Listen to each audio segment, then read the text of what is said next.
Hello friends, welcome to my channel Rameshwar technical knowledge. आज हम आप लोगों को एनर्जी मैनेजर के सेकेंड पेपर है, उस पेपर का चैप्टर का नाम है fuel and combustion. Fuel and combustion नाम सुनकर ही आप लोगों को समझ आता होगा कि ये दो पार्ट में चैप्टर को पढ़ा जा सकता है। पहला है फ्यूल, दूसरा है कंबसन। अब फ्यूल के बारे में पढ़ेंगे। अच्छी तरह से फ्यूल के बारे में जानने के बाद में अब इसके बाद जाएंगे कंबसन। कंबसन के बारे में जानने पर फ्यूल और कंबसन दोनों कंप्लीट होगा, तभी इस चैप्टर का कंप्लीट माना जाएगा। जैसे फ्यूल के बारे में पहला आता है, तो फ्यूल क्या होता है। फ्यूल जानने से पहले हम लोग ये समझेंगे कि what is the fuel and what is the combustion. Fuel एक ऐसा वस्तु है जिसको जलाने पर हीट एनर्जी प्रोड्यूस होता है, उसको हम लोग क्या कहते हैं, फ्यूल कहते हैं। अब फ्यूल का पहला टॉपिक आता है इंट्रोडक्शन ऑफ द फ्यूल। दूसरा आता है properties of the liquid fuel, properties of the coal, properties of the gaseous fuel, properties of agro residue. ये 5 पॉइंट तक ये फ्यूल के बारे में हम लोग पढ़ेंगे। और जैसे 6 पॉइंट पे हम लोग पहुँचेंगे, वो पढ़ेंगे कंबसन के बारे में। कंबसन में क्या क्या पढ़ेंगे, combustion of the oil, combustion of the coal, combustion of gas, combustion of biomass और ड्राफ्ट सिस्टम, कंबसन कंट्रोल। तो इस प्रकार हम 6 टॉपिक से 12 टॉपिक तक कंबसन के बारे में पढ़ेंगे। 1 से 5 तक फ्यूल के बारे में पढ़ेंगे। अब फ्यूल क्या है, इसके बारे में आप लोगों को मैं समझा दिया। दूसरा आता है introduction of the fuel. Introduction of the fuel के बारे में आप लोग थोड़ा सा दिमाग लगाइए, आप लोग भी समझ आएगा। जैसे किसी भी इंडस्ट्री में जब हमको फ्यूल को ज़रूरी पड़ती है, तो वहाँ पर देखते हैं कौन सा उसके नज़दीक में अवेलेबिलिटी है, उसकी कौन सा जगह पर फ्यूल को अवेलेबिलिटी, उस जगह पर क्या क्या है। जैसे कोल जगह वहाँ पर है, या तो राइस हस्क है, या बगास है, या तो वहाँ पर कि लिक्विड टाइप का फ्यूल मिल सकता है। क्या उस जगह का अवेलेबिलिटी है फ्यूल के लिए।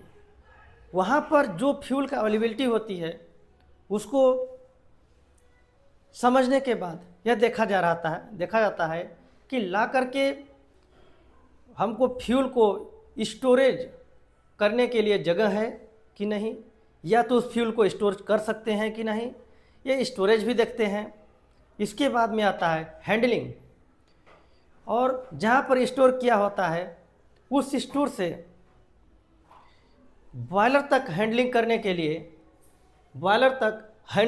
के लिए हमारे पास वो पर्याप्त साधन है कि नहीं, या उसको कर सकते हैं कि नहीं। इतना करने के बाद में देखते हैं उस फ्यूल को जब हम अधिक कंबसन करते हैं तो पॉल्यूशन क्रिएट हो रहा है कि नहीं। हमको जहाँ पर पॉल्यूशन क्रिएट कम होना चाहिए, आसानी से हैंडलिंग हो जाना चाहिए और आसानी से स्टोरेज कर सकते हैं, उस एरिया में अवेलेबिलिटी ऑफ द फ्यूल की हो, तभी उस फ्यूल को हम लोग परचेज करते हैं। अब परचेज करने से एक बात और ध्यान रखना होता है, उसकी कास्ट अधिक से अधिक न हो। इन सब चीज़ों को देख करके हम लोग फ्यूल का सिलेक्शन करते हैं।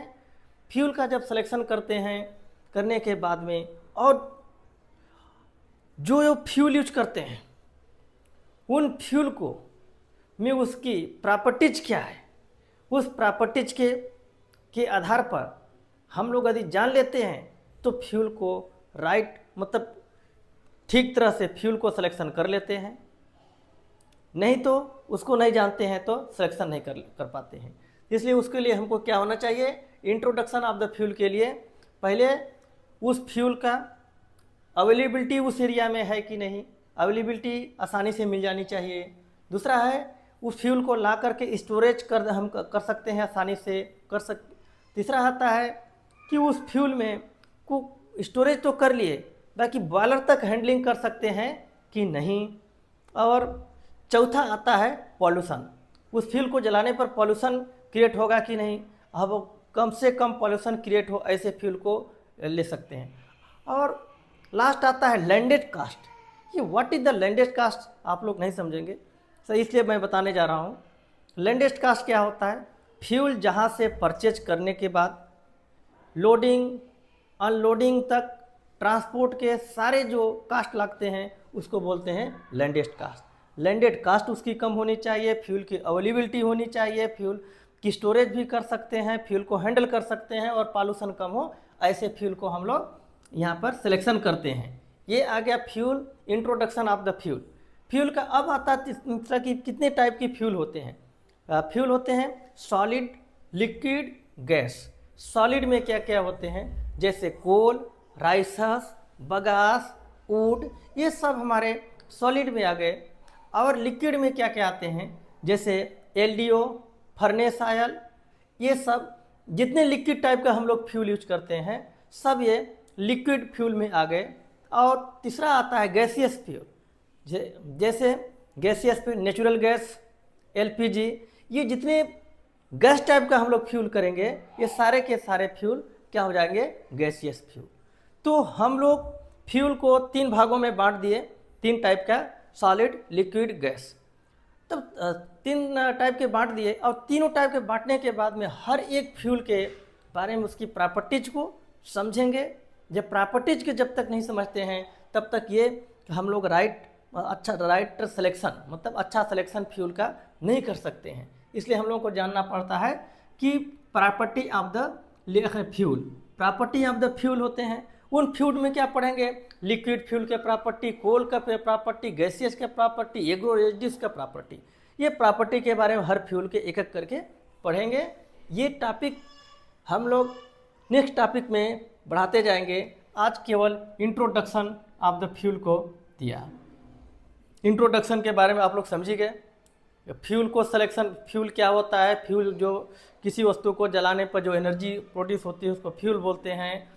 फ्यूल को राइट सिलेक्शन कैसे कर सकते हैं, फ्यूल को वहाँ पर अवेलेबिलिटी होनी चाहिए, फ्यूल को स्टोरेज होनी चाहिए, वो कर सकते हैं, हैंडलिंग कर सकते हैं यहाँ पर जिसमें पॉल्यूशन कम हो सके, जिसकी लैंडेड कास्ट कम हो सके, ऐसे फ्यूल को हम लोग उसको सिलेक्शन करते हैं। ये हो गया इंट्रोडक्शन ऑफ द फ्यूल। इसके बाद में उसका आता है प्रॉपर्टी देखेंगे। प्रॉपर्टी देखेंगे तो एक एक करके प्रॉपर्टीज को हम लोग समझेंगे। जैसे कि कोल का हो गया, कोल का और क्या कहते हैं, कोल का हो गया, लिक्विड का हो गया और गैस का हो गया, एग्रो रेजिड्यू का हो गया। सारे चीज़ के बारे में पढ़ेंगे एक एक करके और टॉपिक पर हम लोग पर डे पढ़ते जाएंगे तो आपको एकदम बेसिक से समझेंगे। ये वीडियो कैसा लगा प्लीज़ लाइक, शेयर और सब्सक्राइब करिए। सब्सक्राइब करेंगे तभी आप लोगों को हर एक टॉपिक आप लोग तक सबसे पहले पहुंचेगा, अन्यथा आप लोगों को थोड़ा प्रॉब्लम हो सकता है इस टॉपिक को ढूंढने के लिए। थैंक यू, धन्यवाद।